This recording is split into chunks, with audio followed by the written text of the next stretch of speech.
Hello and welcome back. This is our third lesson of our third section, and today we're going to talk about sections and breaks. By the end of this lesson, you will understand how sections work in a Word document and the three different types of breaks. So we have the same document we've been working on here, but I've made some changes. If you notice, it's now 6 pages long instead of 3. I have pasted a second lecture I had from this series, or a second document, onto the first document on the bottom 3 pages. So you might say, well, what's different?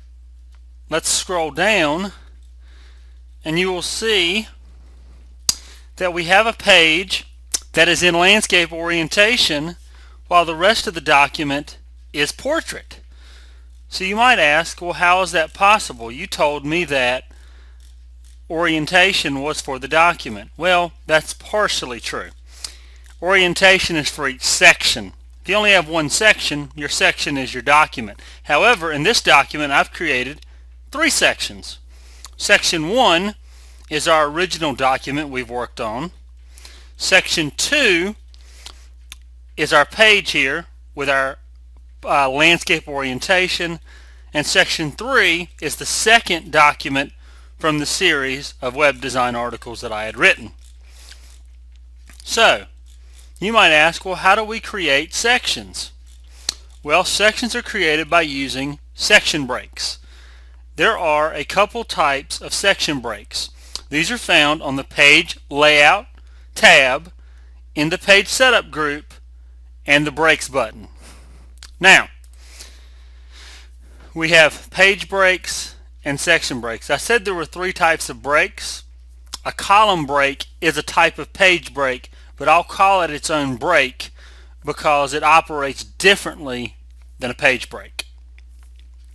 So if I insert a page break, which by the way I can also insert on the insert tab in the pages group, the page break button repeats itself, and you'll also notice it has a keyboard shortcut of Control plus Return. So page break, Control Return, or page break will all accomplish the exact same function.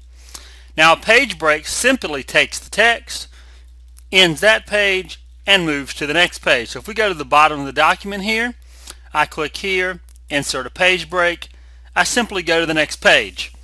Now, it does not create a new section.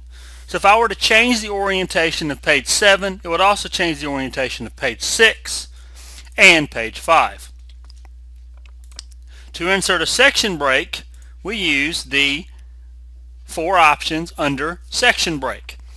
Now, the options are pretty self-explanatory, but I'll go through them. Next page means we're going to create a new section, but we're also going to insert a page break. Continuous, we're going to start a new section right where the cursor is, but we're not going to move the text down to the next page. We're just going to start wherever the I-beam is currently. Even and odd page, so we're going to start a new section on an even page, or we're going to start a new section on an odd page. Continuous is the only one of these 3 that does not insert a page break as well. So let's go to a new document here. Let's return to our previous document, and I'm going to copy and paste the bottom half of this document in here. This web hosting and design part 2, I'm going to paste in. So here's our web hosting and design part 2. I'm going to change the color here to green. Alright, so here's the second half of our document.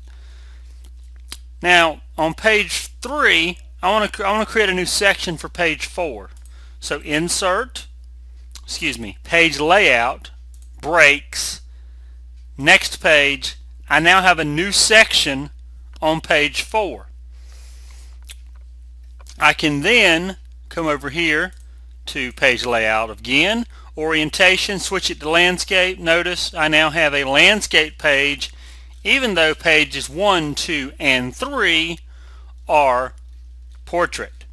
So sections allow us to change orientation, margins, paper size. Each section basically think of it as its own independent document within a greater document. For example, I can change the margins here. We'll make this narrow, but here, if you'll notice, the margins are normal. The orientation is portrait. So each section is really like its own independent document within the greater document that we're working on. So that deals with sections. You might be asked on the certification exam to insert a new section, or insert a page break, or to change the orientation of a page.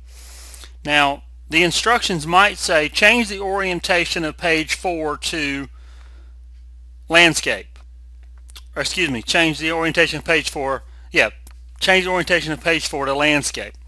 Now, that won't work unless you insert a section for page 4 first. The exam may or may not specify that you need to insert a section break before you can change the orientation. That's just something that you need to know. I can't change the orientation of a singular page without it being within its own section.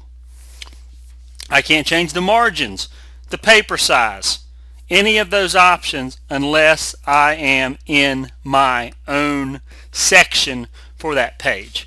Because notice here, I could make this a totally 11 by 17 page. Here's my 11 by 17 page. Here's the rest of my document, 8.5 by 11. So, to quickly review, breaks are covered here. We have a page break, column break, and then we have 3 breaks here. Notice I did ignore text wrapping breaks, not something you'll probably encounter. However, as you see, it says separate text around objects on web pages such as the caption from the body text. So this is more for web page design, which is beyond the scope of this lecture series. We really don't handle web design in Word. Microsoft had a dedicated program for that, but it's no longer produced. So we leave web design pretty much to dedicated editors. We don't really tackle it here. So remember, we can also insert a page break using on the insert menu or here. Section breaks always occur right here. Now, if you look in the supplementary materials that go along with this lecture, you will find the new Web 101 document with the section breaks in there for you to practice, and a short PowerPoint talking about section breaks. That's all for this lesson. We'll see you next time.